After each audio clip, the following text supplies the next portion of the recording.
Hi, everyone. This is Shirley King, and we're here for another episode of When Women Speak. When Women Speak is sponsored by Life on Power in the brand What If She Knew She Was Powerful? Today's episode, we have Dr. Fatimah Williams. And again, I always promise that the guests for When Women speak directly to what we're talking about. And that is amplifying the voices of women, their careers, the workplace, life, business, relationships. When Women Speak amplifies the voices of women. So let me tell you a little bit about Dr. Fatima Williams, PhD, is an executive coach and a growth strategist. She equips leaders and organizations to align their vision and their strategy to achieve their next growth goal or pivot. Her professional development guidance has been featured in Essence Magazine, LMC TV New York, The Chronicle of Higher Education, Black Doctor, and Scientific American. Dr. Fatima Williams is also the author of two books, The Professional Pathways Planner and Be Bold, Launch Your Job Search or Career Change with Confidence. Dr. Williams holds a doctorate in cultural anthropology from Rutgers University, and she's a recipient of the University of Virginia Cultural Fluency Class Award. Dr. Fatima has lived abroad. She has lived in South America, Central America, and Southern Africa. Dr. Fatima has so much depthness to her that she's also the board member of the University of Virginia Alumni Association and Advisory Council and a member of the Zimmerilli Art Museum. She currently lives in Atlanta with her rescue dog, Ray. Welcome, Dr. Fatima, to the show. Thank you so much. Thank you for being here. I cannot wait to jump into this discussion today. Oh man, we appreciate you adding to this discussion and contributing to this discussion today. And we're going to jump right in. Dr. Fatima, what does it mean for you when you hear the statement, find her voice? Mm. When I work with professional women, and this is whether it is clinical faculty members, SVPs of organizations, it doesn't matter. What I often hear is how to kind of present your voice at the leadership table. And this is with women who are already in roles of leadership. There are so many obstacles that can come up to actually having your voice heard at the table. And these aren't always antagonistic or intentionally so, right? But what has to happen is professional women are having to have the savvy and the support around them to be able to really make sure that their ideas are on the table, make sure that those ideas are presented well, and that those ideas travel appropriately throughout their organizations or their teams. And so for finding her voice, it really is, I think women already have the voice. It's just how do I position my voice in the right spaces, in front of the right people, and also with the right advocates and supporters.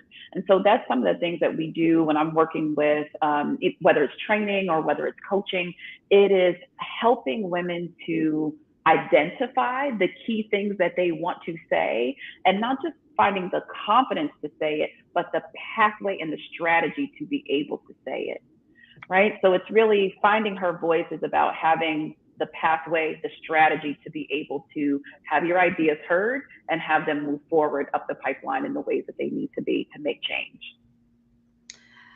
And that is such a brilliant response. The pathway in the strategy to have your voice move forward. And you talked about having savvy and support because we know it's not always about that they don't know what to say. Right. It's always we know that they are there. They're invited there because they're supposed to be there.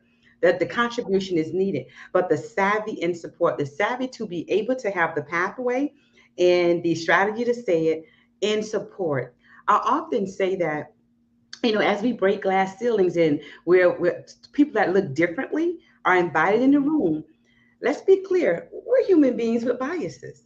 So when I'm used to being in the room with people that only look like me, and then they begin to invite other people in the room without there being any pre-priming, that's what I call it. Hey, this is Mm. how we're going to diverse this contribution right now. And if all of us have biases, our experiences say, I'm comfortable with working the people that look like me and talk like me.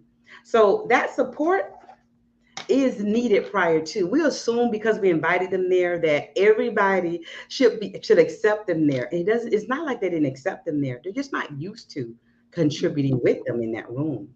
Savvy and support. I love that. Mhm.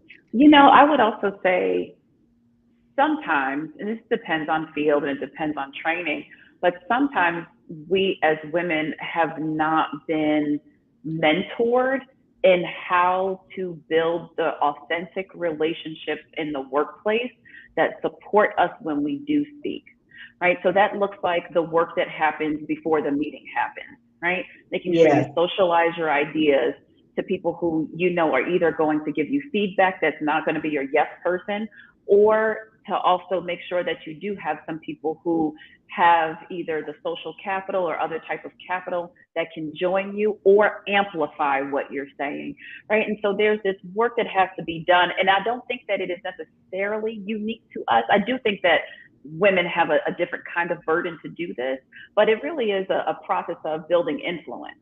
Right? Hmm. Everyone has to have a way to build influence and to persuade. It doesn't matter what level of organization you're at, you have to learn how to do this. And so it's as simple as, you know, making sure that you recognize that this has to be done, and then you can go learn the skills and ask in your organization, how does this work? Or even just observe, how does this work in your organization with those who are effective with having their ideas heard, and not the ones who are effective because we see that people listen to them, but I Yes. mean effective because their words are heard. We all know people who ramshod through meetings and who talk over people or who mansplain.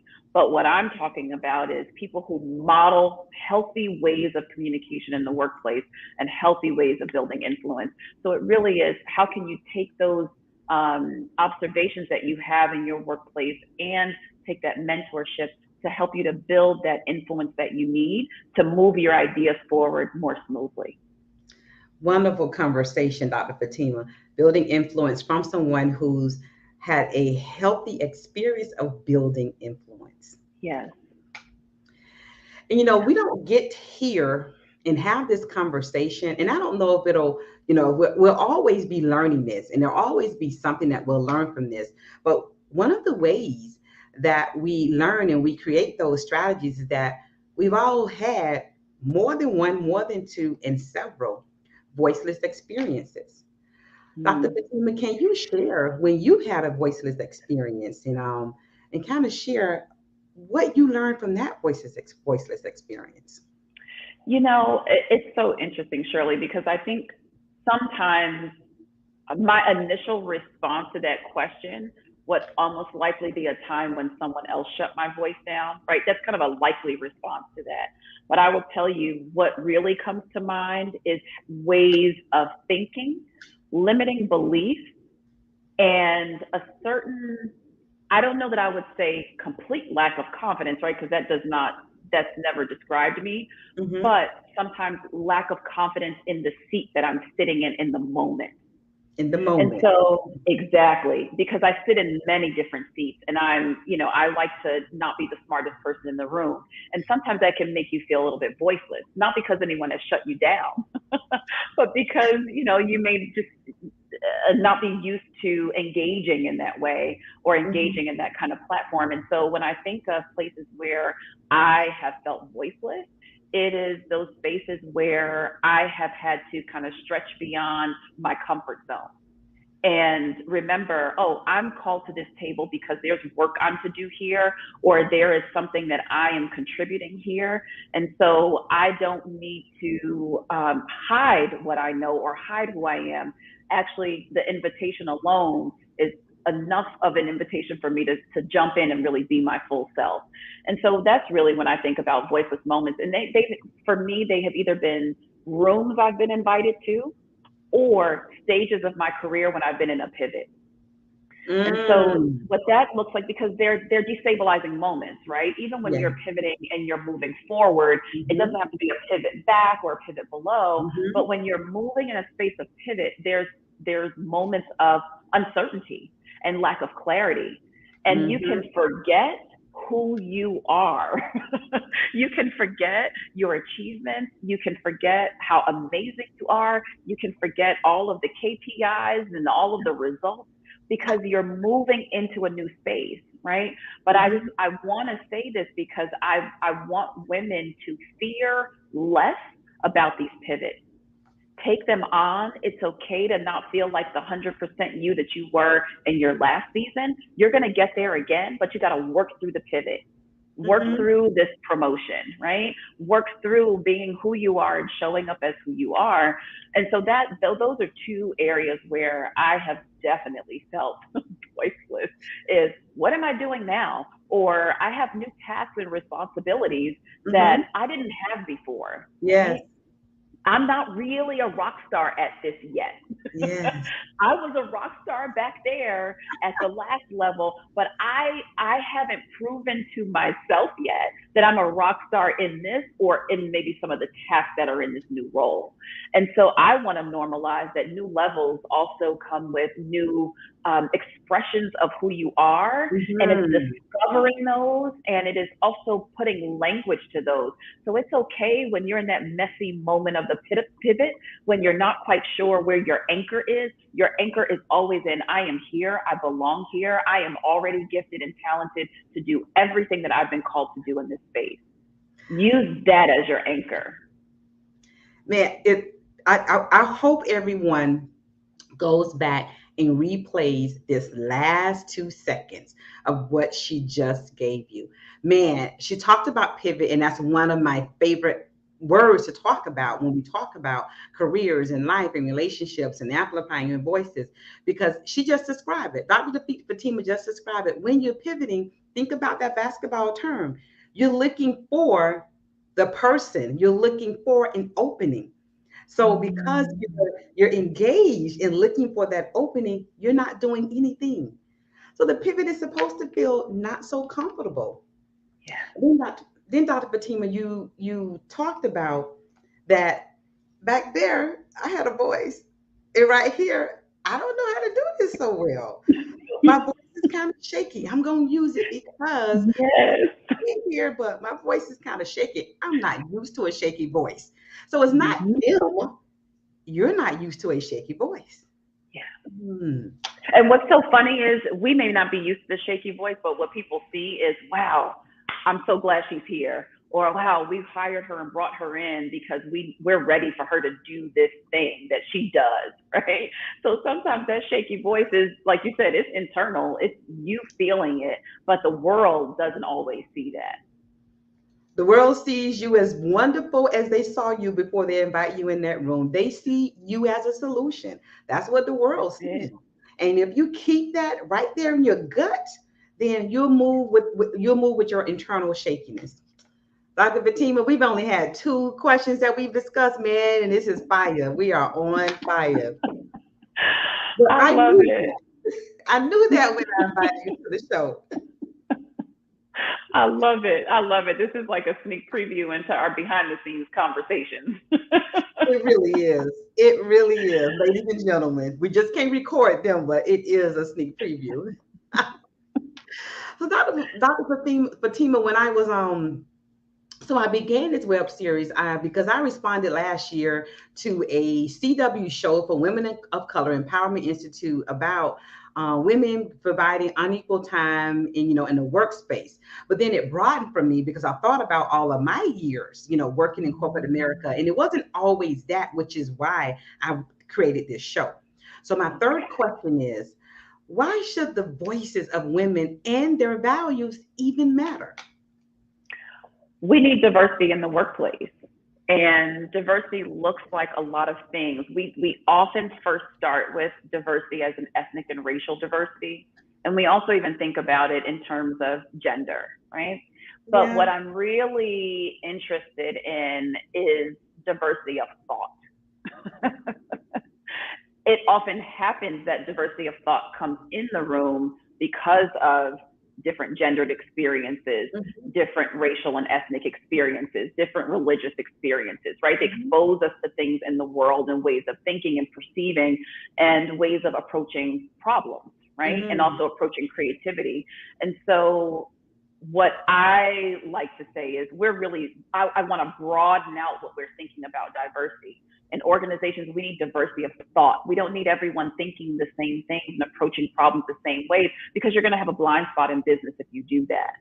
And so why women's voices need to be at the table and why their perspectives need to be at the table is because we need diversity of thought. And there's just some things that, me as a woman of, in my 40s is going to bring something in, who was born in an urban area and has traveled internationally, is going to bring something different from someone who might even look like me, but has a very different life experience than me. Mm-hmm. And so this is why we need women's voices at the table, because we're going to bring in a diversity of thought that otherwise may not be there should we not be there.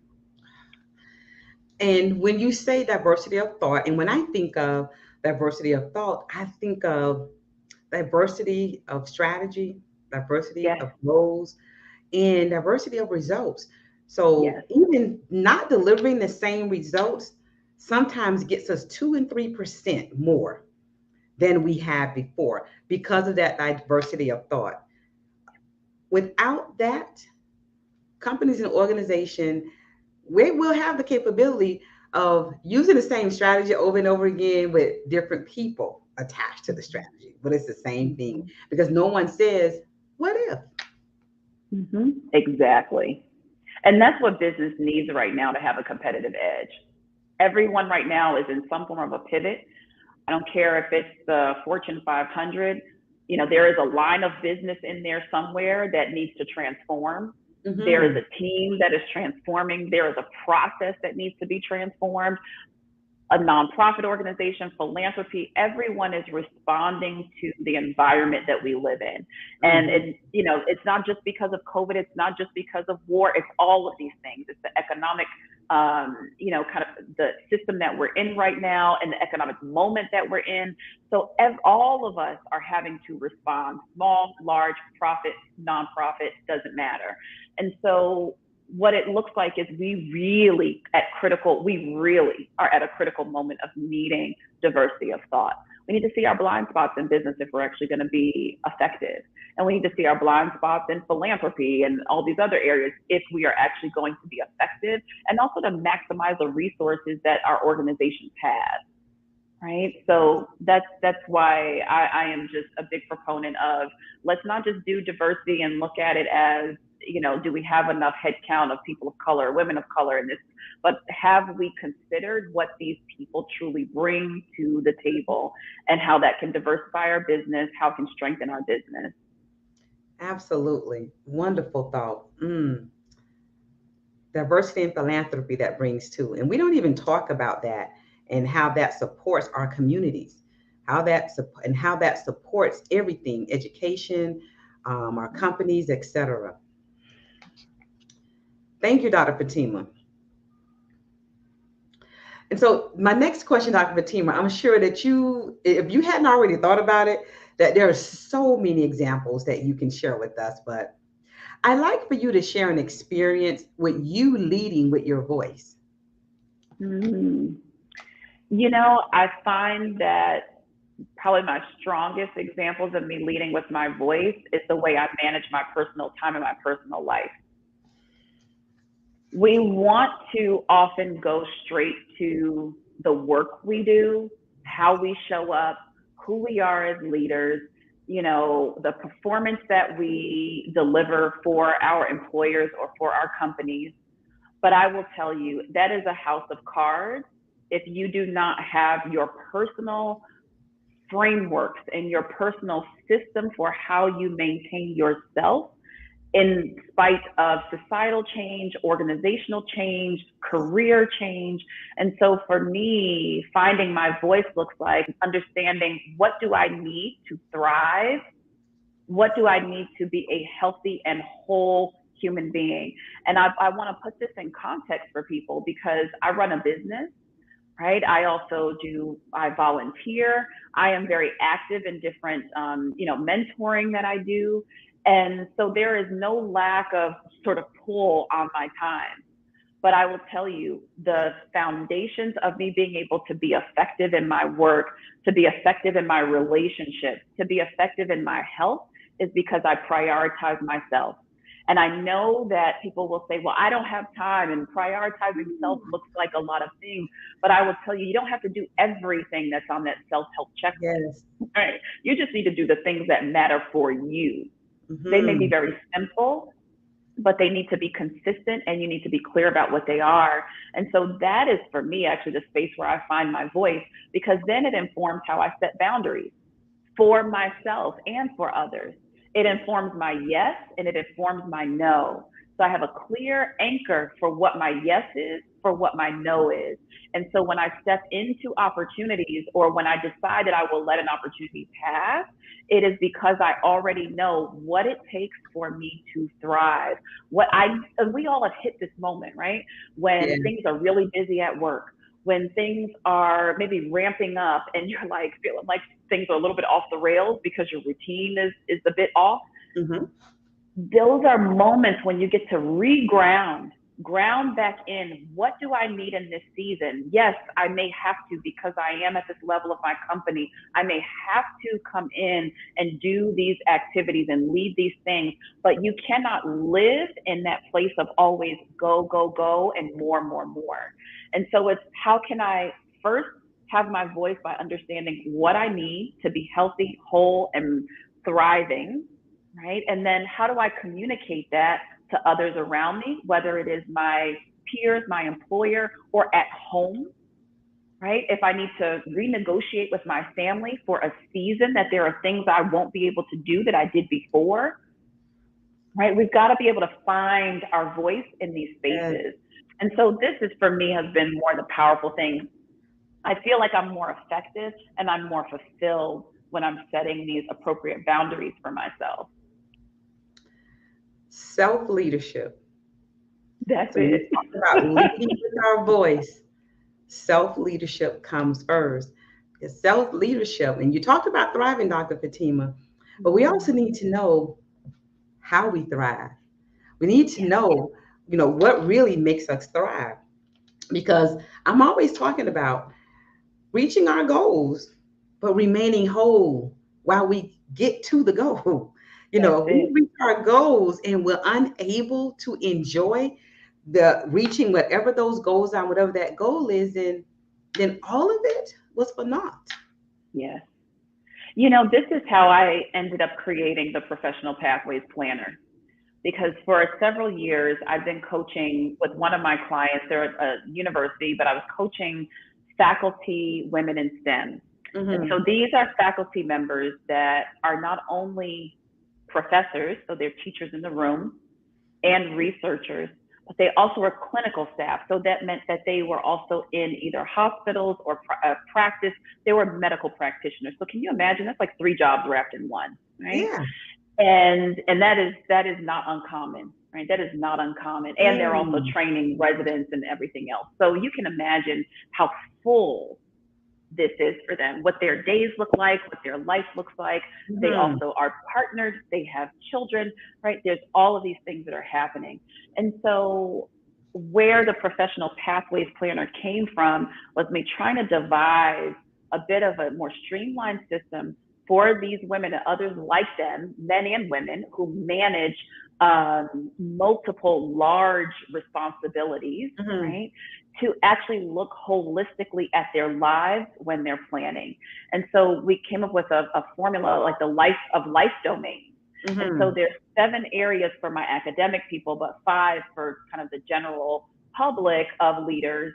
Around these 5 areas are what's needed for your holistic success.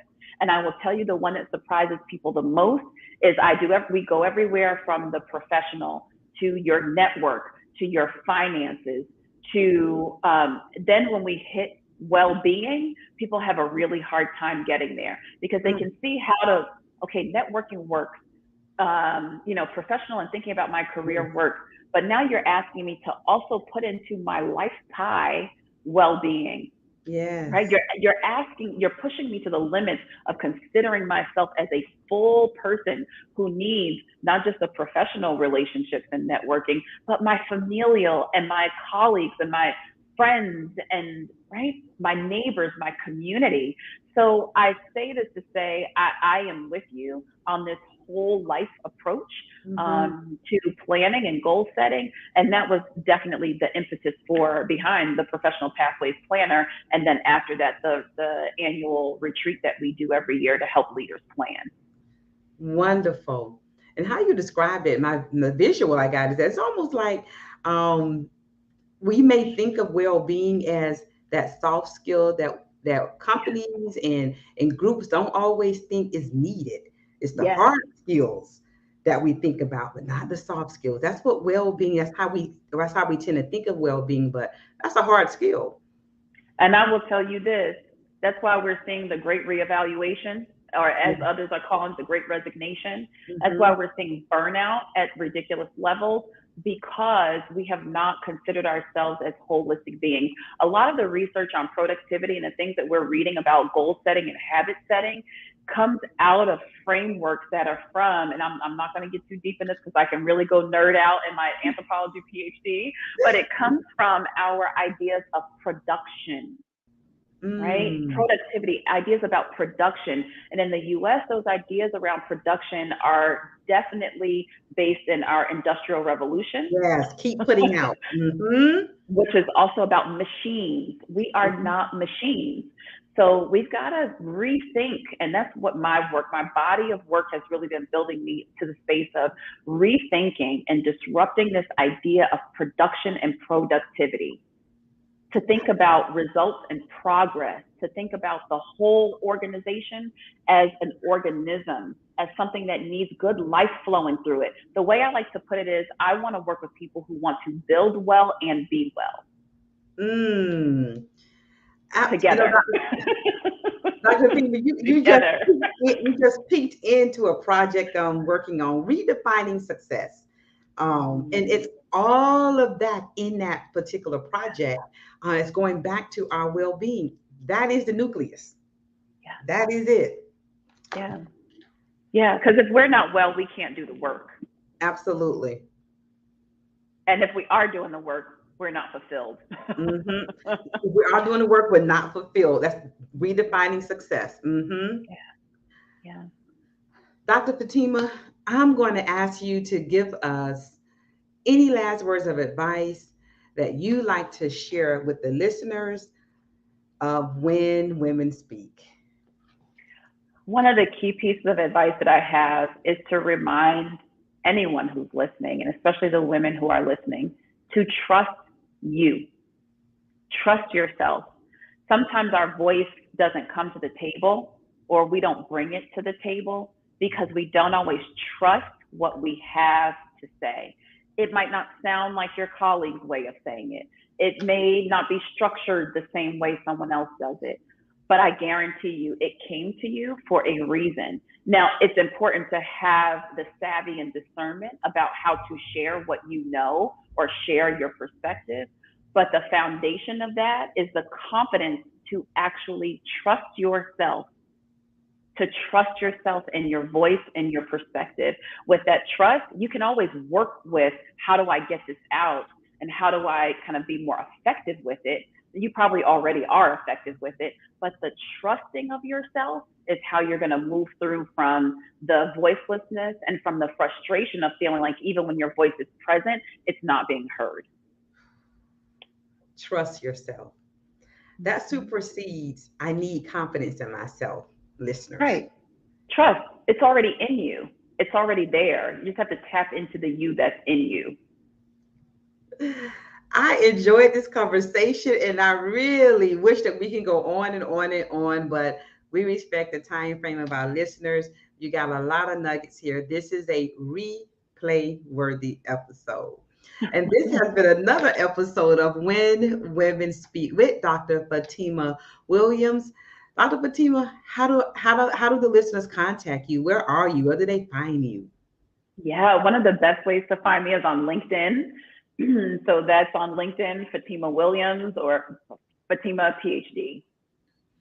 Thank you so much. This has been another episode of When Women Speak, sponsored by Life on Power and the brand What If She Knew She Was Powerful. Thank you for joining us.